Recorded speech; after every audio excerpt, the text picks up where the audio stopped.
I'm just talking about the shit I'm feeling. I feel naked. You are my special.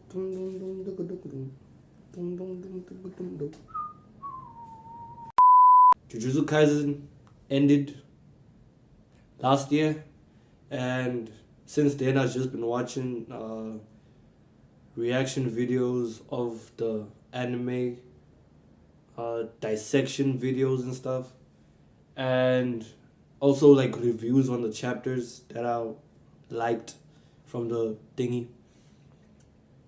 And a lot of people have. I've seen a lot of mixed, not a mixed bag. A lot of people don't like the ending.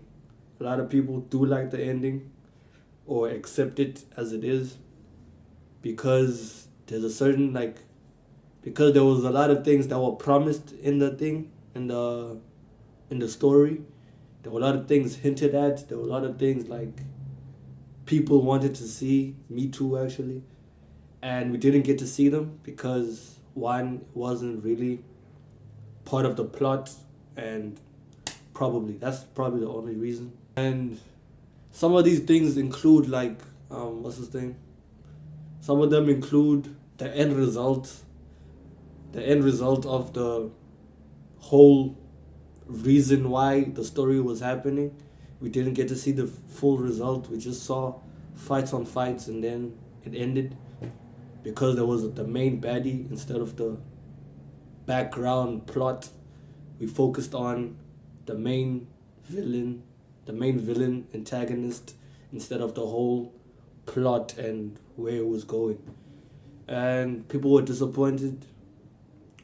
I wasn't. I just took it as it was because it's not gonna change. Why the fuck am I tripping? You feel what I'm saying?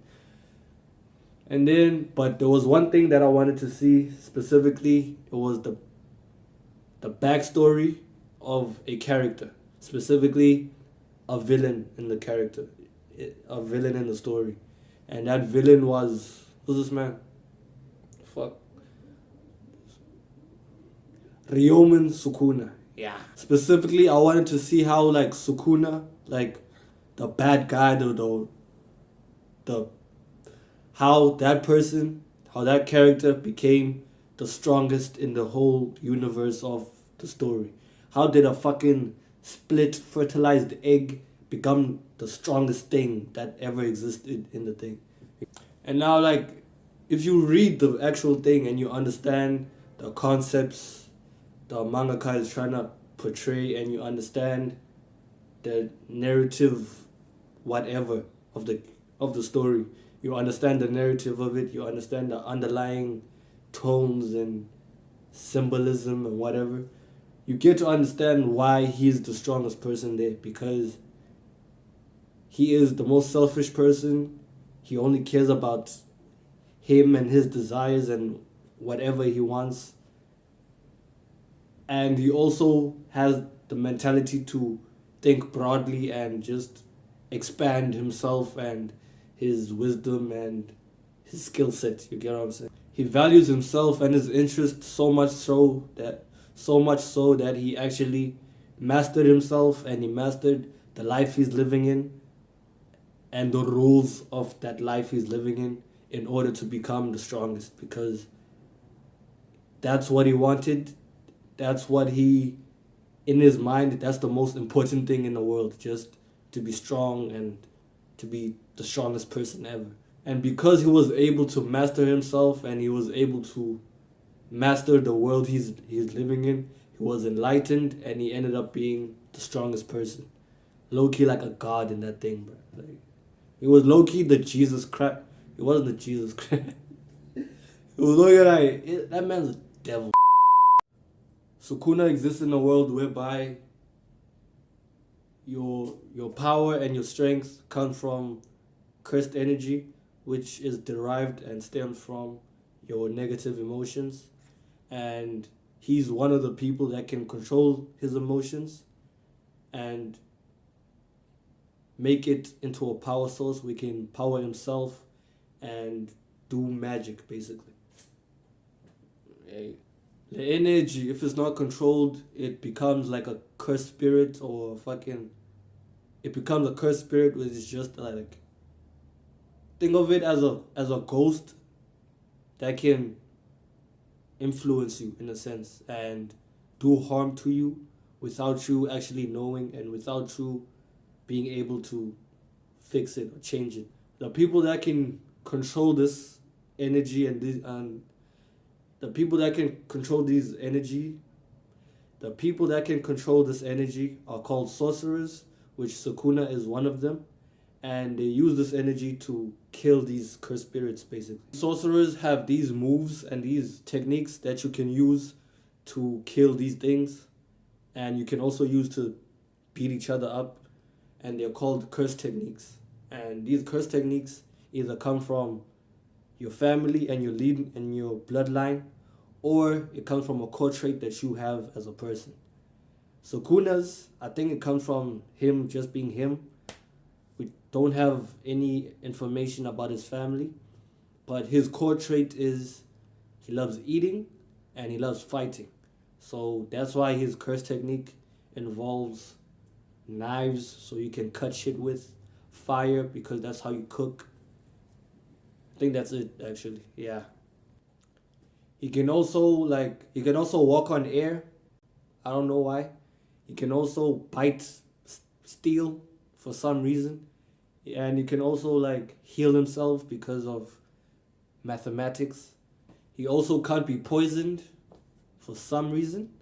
And he can also transfer his soul and split his soul into his fingers, which he used to have 20. I don't know how. I don't know how to explain that shit in real life. And a big part, I don't want to say it's a big part, a small part of why he's the strongest person in the thing is because he understands the rules of the world, specifically binding vows and shit like that. Binding vows is basically a thing of let's say I say I can only hit you with this hand. Now this hand is gonna be stronger than it usually is because one, I can only hit you with this hand, and two, it's not my dominant hand. This is, you got what I'm saying?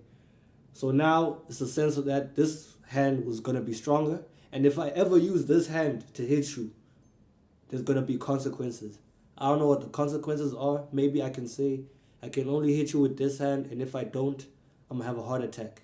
Doesn't mean I'm gonna die. A lot of people have heart attacks and they don't die, but it's it's exchange, but it's like bartering.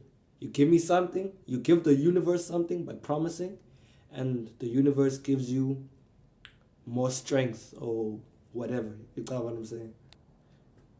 And he uses these, and he uses this understanding of the world and his level of awareness to actually to make himself stronger, to let go of limitations, and sometimes limit himself so that he can be stronger or he can do specific things. You get what I'm saying?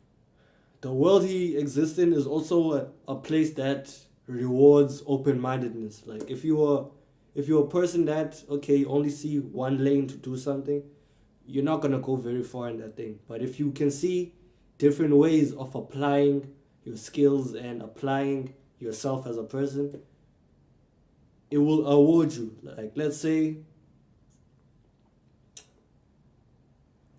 I have the power to fly. You get what I'm saying? Like no specific way, I just have the power to fly.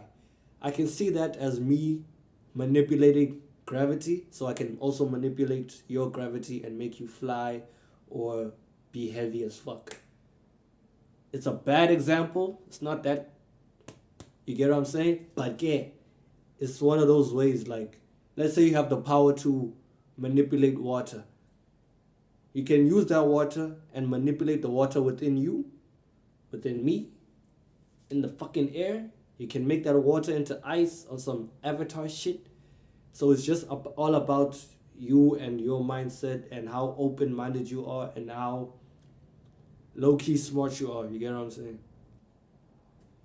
Because the power of this world stems from negative emotions like pain, trauma, like sadness, anger, all that shit. The strongest sorcerers are the people who go through the most pain, not the most pain, but experience experience the most pain and the most negative emotions and the most trauma and whatever, and most like negative situations in their lives, and they are also able to convert that sadness, convert that hatred, convert that anger into power, like straight raw power, to make themselves faster, to make themselves stronger, jump higher, fucking do other shit that we don't understand. And they also have the awareness and the consciousness to understand where this sadness and negative emotions come from in order to draw more power from it and in order to manipulate it better. You get what I'm saying? It's like a person who tries to play soccer but they don't know soccer to a person that knows how to play soccer and is professional. That person doesn't know how to move their muscles in a way that it's better for them to run faster, to dribble the ball, festach, all that shit, versus this person who trained, who understands and built his mentality or her mentality into understanding and playing football. You get what I'm saying? And I do believe that Sukuna is both very aware of his life and is also has gone through some bullshit in his life, because one, the level of understanding and awareness that he portrays in his story, whether it's deciphering how someone fights and whatever, to just understanding your techniques and your moves without you even telling him. That's some big brain shit, you get what I'm saying? That's some high IQ shit. And then on the other hand, he's probably did go through some dumb, weird, sad shit in his life, because there was a point in time where he told someone that he was an unwanted child and nobody wanted him because he was weird and shit, which makes sense. He ate his brother in the womb and he keeps eating people, so it makes sense why he didn't want to be wanted. It makes a lot of sense. It makes sense why he wasn't a wanted child. You get what I'm saying? Because of this duality in like mastery and just level of awareness, he was able to kill the modern day Jesus Christ. He was able to kill another Jesus. Why am I keep saying Jesus Christ?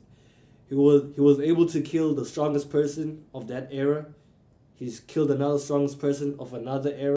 And the only reason why he died was because of a technicality, because he was in a scheme that wanted to bring the old days of war and anarchy to this world, but because he wasn't fully him and he was possessing someone else's body, he was able to be defeated. He was able to die and be killed because of dumb rules. You get what I'm saying? It was in these days that Sukuna transformed and evolved into this four-armed, no red, to this four-armed, two-mouth, two-face person thing. He's not a person. And he was able to become the strongest. And that's what I want to see. I want to see like what happened for him to go from a human being who had demon tendencies into an actual devil-like, demon-like thing. You know what I'm saying? And I've been thinking about it a long time, to the point where I even drew it. And in my head, it plays out like people are trying to kill him because he's terrorizing people. He's stealing their hoes. He's eating babies. He's just doing all kinds of shit and people don't like it.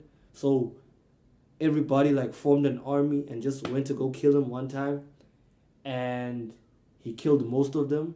But since there were too many of them, he was on a fucking wall and shit, and he was just on his deathbed. You feel what I'm saying? And because he is who he is, and because whatever the case may be, he found a way to heal himself. And through healing himself, he found a different way to be powerful, and he found a different type of power, and he used it to change his body to and just be what he is. You feel what I'm saying? And the reason I want to see it is because one, the author of the story is very good at making a story. Two, it will probably look beautiful. Just the fight that leads up to his death, and then his flashbacks in his mind talking about like remembering people giving him curses like you have to be strong, keep doing what you want to do type shit. And then now and that realization and that epiphany that ayo, I can just take one negativity, take another negativity, times it, and make positivity to heal myself. And I just want to see that shit happen. You feel what I'm saying? And it could be like a one shot. It could be a 50 page. It could be a 50 page, like, one thing. Like, I just want to see it happen. You feel what I'm saying? I want to see how a person reached the lowest point in their life and had to make a decision to either be a bitch and die or be the strongest thing ever in life. You get what I'm saying? I want to see that shit. I want to see it visualized. You feel what I'm saying? And it makes sense to make a one shot because one, the title, the Jujutsu Kaisen, the story, is really loved. Everybody loves it. From anime to fucking paper versions, they love it. Two, it wouldn't be the first time a one shot was made after a story died. They did it with Naruto, and they made a one shot of his father when he created the most iconic thing besides Dragon Balls.